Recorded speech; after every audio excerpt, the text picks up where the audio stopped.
Hallelujah.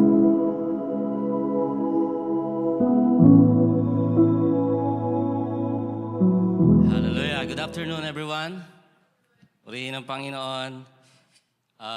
Medyo umuulan sa labas. Kahit umuulan sa labas ay nagpupuri tayo sa Panginoon at hindi naging hadlang.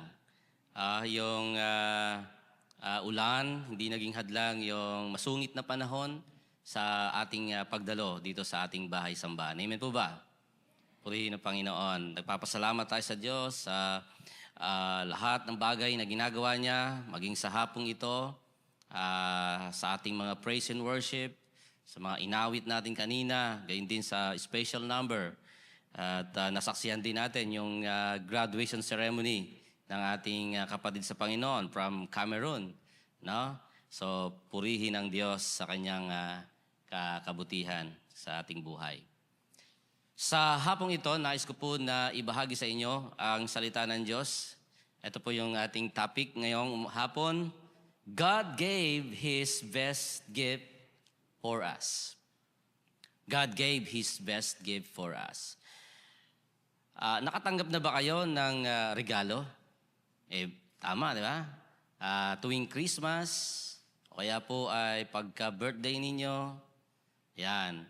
Nakatanggap ba kayo ng regalo na yung regalong hindi nyo inaasahan? Mga unexpected gifts. Yeah? O kaya naman ay yung eksakto kung ano yung inyong hinihinging regalo. Well, alam niyo po ba, lahat ng regalo na yon, mga earthly gifts, ay wala pong, hindi po maikukumpara o hindi po pwedeng itumbas sa dakilang regalo na tinanggap natin sa Panginoon. Sinasabi ko ito sa inyo ngayon sapagkat buwan ng September na po, mga kapatid. At ilang tulog na lang, Pasko na. At alam naman natin dito sa Pilipinas, tayo ang may pinakamahabang Christmas season. Pagka tumungtong na ng September, makikita nyo na si Jose Marichan. Kumakanta na si Jose Marichan at ibig sabihin ay palatandaan na yan na malapit na ang Pasko. So, sa hapong ito, nais ko pong unahan silang lahat na batiin kayo ng Merry Christmas and Happy New Year. Amen. Yan, inuunahan ko na sila. Ngumiti naman kayo. Kahit na mabigat minsan ang inyong mga puso, minsan may mga problema, may mga pinagdadaan ng mga pagsubok sa buhay. Pero lahat ng yan ay malalampasan natin. Malalampasan ninyo. Mabuti ang Diyos. Nakikita ng Panginoon ang bawat pagluha, ang bawat pagtawag natin sa Kanya. Alam ng Diyos ang mga bagay na yan. At hindi niya kayo bibiguin kung kayo po ay lalapit sa Kanya na may pananampalataya at pagtitiwala sa Panginoon. Amen. Let us read our text today from Romans chapter 8, verse 31 to 32. So, medyo tatabi ako ng konti para makita ninyo. At kung mapapansin niyo yan, merong mga highlight color kasi dyan po magbabase yung ating mga main points na pag-aaralan natin sa hapong ito. Let's read first of all, verse 31, What then shall we say in response to these things? If God is for us, who can be against us? If God is for you, who can be against you, mga kapatid? Sinasabi dito sa mga talatang ito, ang Diyos ay panig sa'yo. He is besides you. He is for you. He is with you. Sa lahat ng battle, sa lahat ng laban, kasama natin ang Panginoon. Amen po ba? So kung kasama natin ang Panginoon, panindigan natin, panghawakan natin yung katotohanan na yan. Kung kasama ko ang Diyos, nothing can be against me.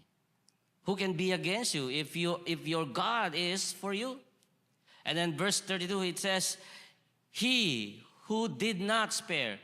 Now, yung pronoun na He, walang iba kundi ang Diyos ang tinutukoy niyan. God did not spare His own Son, but gave Him up for us all. how will He not also, along with Him, along with Jesus Christ, graciously give us all things. So madali tayo manalangin. Ama naming Diyos, salamat po sa hapong ito. Salamat po sa iyong biyaya at sa pagkakataong ito na kami po ay idinako mo ng ligtas at maayos, payapa sa bahay-sambahan upang patuloy kami magpuri, magpasalamat sa iyo at makinig ng iyong mga salita. Pagpalain mo, Lord, ang mga mensahe mo. Naway gamitin namin sa paglilingkod at pananampalataya sa iyo, Panginoon. Open our hearts to receive your blessing, spiritual blessing this afternoon. Ito po ang aming dalangin sa pangalan ni Jesus. Amen. Amen. God gave us His best. Sa panahon natin ngayon ay siguradong hindi taliwas o hindi lingid sa inyong kaalaman na ang Pilipinas ay pinagtaksilan ng ating mga government officials. Tama ba? Kaya nung mga nakaraang araw lamang, ay kita ko sa TV, sa mga balita, yung ilang mga students from UP at sa iba't iba pang mga college student, university, at hindi lamang yon, maging mga jeepney drivers sa iba't ibang sektor ng lipunan, tipon-tipon sila para sa tinatawag na protesta o rally para ipadama o i-demonstrate o pakita nila yung kanilang matinding frustration, matinding pag-condemn doon po sa ginagawa ng mga corrupt na mga government officials sa ating bansa. Minsan napapaisip ako, sabi ko, may pag-asa pa ba kaya ang Pilipinas na makaahon sa kahirapan kung ang mga namumuno sa ating bansa, lahat halos ay tiwali, lahat ay mga corrupt, no? Minsan napapaisip ako, Panginoon, nasaan ka? Bakit pinabayaan mo ang aming bansa? Well, hindi natin masisisi yung mga ganong klaseng tao na nagtatanong sa Diyos. Kasi kahit ako mismo, naitatanong ko po yun. No? Panginoon, nasaan ka? Lord, nasaan ka? Bakit parang pinabayaan mo na kami? Nasaan ang pagpapala mo sa bansang Pilipinas? Well, sa hapong ito, nais ko po na makita natin, maliwanagan tayo, na kailanman ang Diyos ay hindi nagpapabaya sa atin. Sa lahat ng pagkakataon, sa lahat ng sitwasyon, palaging kasama natin ang Panginoon. Kung pinagpala tayo ng Panginoon sa pamamagitan ng pagkakalob niya sa atin, ng pinakadakilang regalo na pwedeng tanggapin ng isang tao, walang iba kundi ang ating Panginoong Hesus. Kaya din niyang ibigay sa atin ang pinakamaliit na bagay na ating hinihingi sa Kanya. God gave us His best. Yung unang punto, nais ko pong ibahagi sa inyo, tingnan po natin, God's love is proven by giving His Son. God's love is proven by giving His Son. Sa Romans chapter 8, verse 32, sinabi roon, He who did not spare His own Son. God did not spare His own Son. Sa John chapter 3, verse 16, mababasa rin natin yung mga ganitong pananalita o ganitong talata. For God so loved the world that He gave His one and only Son, that whoever believes in Him shall not perish, but will have everlasting life. Sa mga talatang ito, ipinapakita, pinapaalala sa atin na ang Diyos, He is the greatest giver, and the greatest gift of all is no other than the Lord Jesus Christ. Tayo lamang po ay tumanggap ng dakilang regalo galing sa Diyos. Kaya pagdating sa araw ng Pasko, kapag walang nagregalo sa'yo, okay lang, sapagkat tinanggap mo na ang dakilang regalo ng kaligtasan sa pamagitan ng buhay at kamatayan ng ating Panginoong Hesus. He is our greatest gift from God. The praise did not spare ay nagpapaalala sa atin sa buhay at pag-aalay ni Abraham sa kanyang kaisa-isang anak na si Isaac. Do you remember Abraham in the book of Genesis? Isaac was the promised son of God to Abraham. Ipinangako ng Diyos si Isaac kay Abraham. Matagal na panahon, naghintay si Abraham na matupad yung pangako ng Diyos sa kanya. And then, nung natupad yung pangako ng Diyos kay Abraham, pinanganak si Isaac, no? And then, God tested Abraham's faith and obedience. Ang sabi ng Diyos kay Abraham, Abraham, I want you to offer your son Isaac to me. Now, yung pag-aalay, nung sinabi ng Diyos na ialay mo, ihandog mo ang iyong anak na si Isaac sa akin, alam agad ni Abraham yung idea kung anong ibig sabihin noon ng pag-aalay. Hindi yun yung parang sasabihin lang na, Lord, I dedicate to you my son. I praise you, I thank you for my son, Lord, in Jesus' name, amen. Hindi ganon lang yon. Ibig sabihin nun, pag sinabing, offer your son to me, ibig sabihin, kinakailangan niyang patayin si Isaac. He had to kill Isaac before God. Yun ang pag-aalay na alam ni Abraham na gagawin niya kay Isaac. But, the Bible says, if you read the book of Genesis, the Bible, it says that early in the morning, Abraham got up, prepared his saddle, prepared his son and also his servants. And he went to the place kung saan itinuro sa kanya ng Diyos. Kung saan niya dapat ihandog si Isaac. Yung action ni Abraham na yon na inialay niya si Isaac without any hesitation.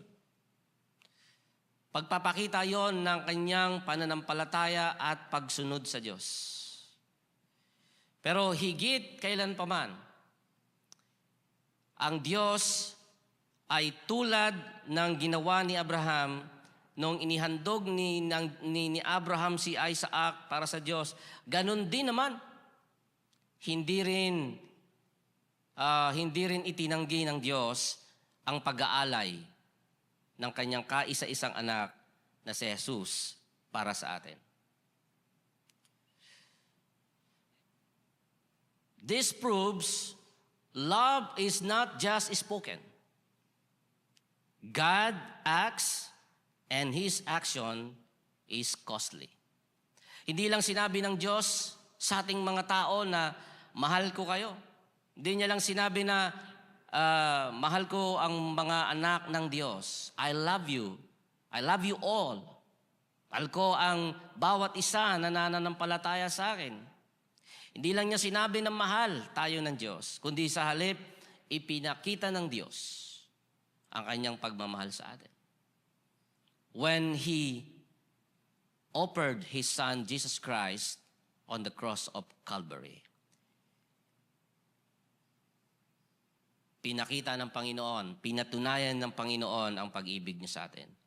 And that is the reason why we can say that God's love is proven, not just by saying, but by His action, by giving His only Son for our salvation. God did not hold back the most valuable person in all of eternity. God gave Jesus for you. God gave Jesus for me. God gave Jesus for us all. Kaya mahal na kapatid, kung minsan ay dumadaan tayo sa mga pagdududa, minsan ay kini-question natin ang pag-ibig ng Diyos, kini-question natin ang pagmamahal ng Diyos sa atin, ang katapatan ng Diyos sa atin, ang biyaya ng Diyos sa atin. Nangyayari yon sapagkat madalas we are looking at our circumstances and we are not looking at the cross.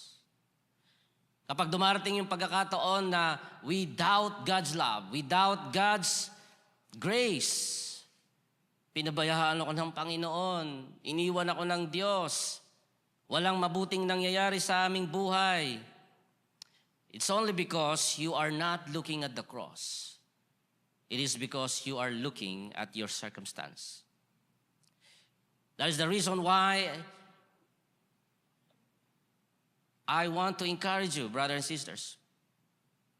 Now, every time you face trials and difficulties in your life, every time you encounter challenges in your faith, every time you ask God and question God's love and grace, do not look at your circumstances, but rather look upon the cross. Look upon Jesus Christ. He is the evidence. He is the proof of God's love for you and for me. Pangalawa, second, God gives freely and completely. God gives freely and completely. In Romans chapter 8, verse 32, it says, "But gave him up for us all." Gave him up for us all. Isaiah chapter 53, verse 5, "He was pierced for our transgressions. The punishment that brought us peace was upon him."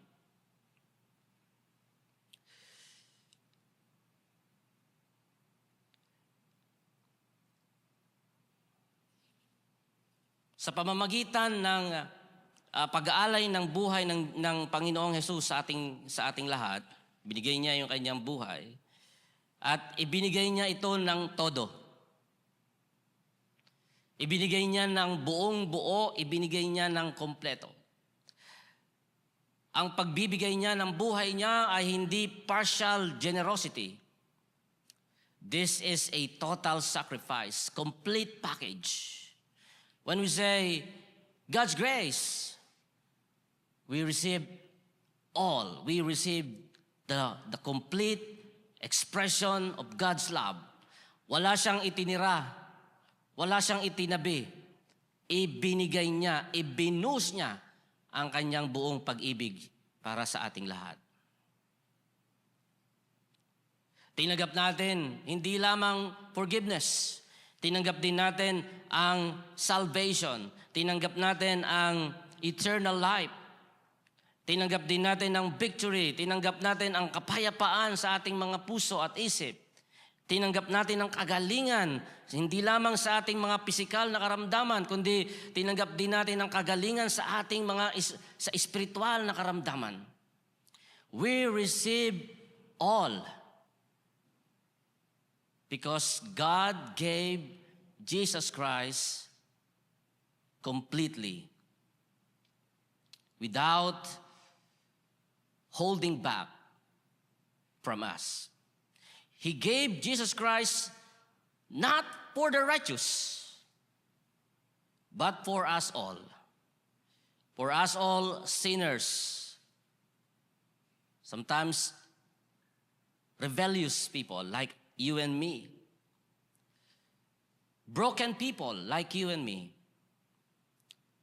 Ang kaligtasan na binigay ng Diyos sa ating lahat, ang pagkakalob niya sa atin kay Jesucristo, hindi dahil mabuti tayo, hindi dahil matuwid tayo, hindi dahil magaling tayo, kundi dahil tayo ay mga broken people.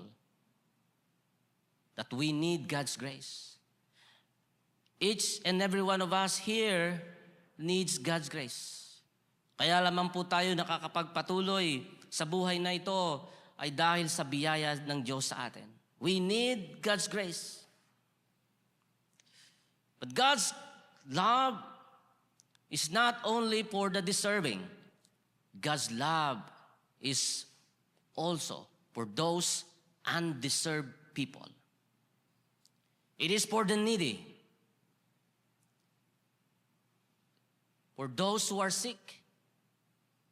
For those who are struggling with sin. For those who are struggling every day sa buhay nila, sa pananampalataya nila, para sa ating lahat, ang kaligtasang ipinagkaloob ng Panginoon. In the book of Mark, chapter 2, verse 17, it says, on hearing this, Jesus said to them, it is not the healthy who need a doctor, but the sick. I have not come to call the righteous, but sinners. Nung naparito ang Panginoong Jesus sa lupa, hindi siya nagpunta rito para sa mga matuwid. Hindi para sa mga mababait. Kundi para sa mga makukulit, mga pasaway, para sa mga matitigas ang ulo, para sa mga rebelde, para sa mga makasalanan. At lahat ng yon, kabilang tayo sa mga yon, mga kapatid. Wala siyang itinangi. Namatay siya para sa lahat ng mga makasalanan. Pangatlo, God's provision flows from the cross. God's provision, pangatlo po, kuya. God's provision flows from the cross. In Romans chapter 8, verse 32, it says, how will he not also, along with him, graciously give us all things? Philippians chapter 4, verse 19, it says, and my God will meet all your needs according to his riches in Christ Jesus. If God gave the greater gift, or the greatest gift, and that is the Lord Jesus Christ, he will also give you the lesser things, like peace, strength, wisdom, good health, provision, sapagkat ibinigay na ng Diyos the greatest gift. Imposibleng hindi niya maibigay sa atin yung ating mga daily needs. Amen po ba? The word or the phrase all things here means everything. Everything that you need. And everything that needed for your salvation. Everything that is needed for your sanctification. Everything that you need for you to continue living by the grace of God. But guess what? Not all your wishes will be supplied. Not all that you want will be provided. Sometimes. But rather, all your needs, all your necessities, not necessarily your want, but all your need will be provided by God because He gave the greatest gift, and that is Jesus Christ. Grace does not stop at salvation. Hindi po tumigil ang grace o ang biyaya ng Diyos sa kaligtasan. When we were saved, when Jesus Christ died on the cross of Calvary, expressing the greatest love, the greatest expression of love on the cross, it did not stop there. The grace did not stop at the cross. The grace continues daily.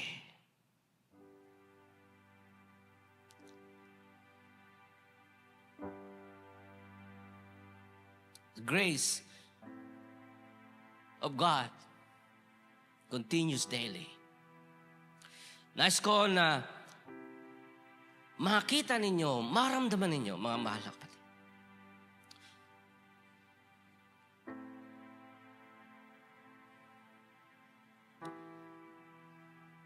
Ang nag-uumapaw na pag-ibig ng Diyos sa atin.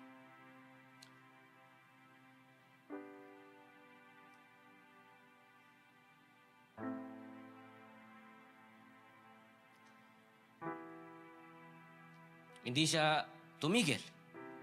na ibigin tayong lahat. Kahit nagtagumpay na ang Panginoong Jesus sa krus, kahit umakyat na siya sa langit, at nakasubaybay sa atin araw-araw,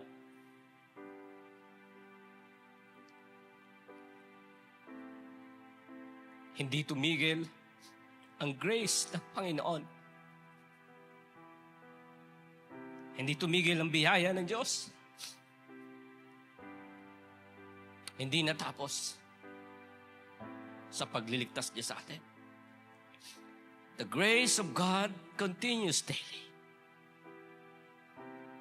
And you are the evidence, you are the proof that God's grace continues daily. The mere fact that you are here today, worshiping God, listening to the Word of God, praying for your family, praying for your children, praying for your loved ones, trusting God, holding on to your faith. It is the evidence that God's grace is living in you. Kaya nga, mga mahal na kapatid, don't stop. Don't stop trusting God.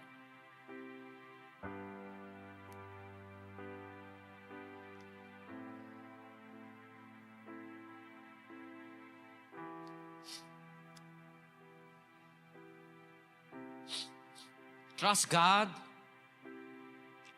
when it is shining. Trust God when it is raining. Trust God for your daily needs, not just for eternal ones. Faith is for now, not just for heaven. Patuloy tayong manampalataya sa Panginoon. Abuti ang Diyos, mapagpala ang Panginoon, mapagmahal ang Panginoon sa atin. Anuman ang ating hihingiin sa Kanya, ay Kanya pong ipagkakalob. If we call upon Him with trust, with faith, and more importantly, with humility. Let us all stand.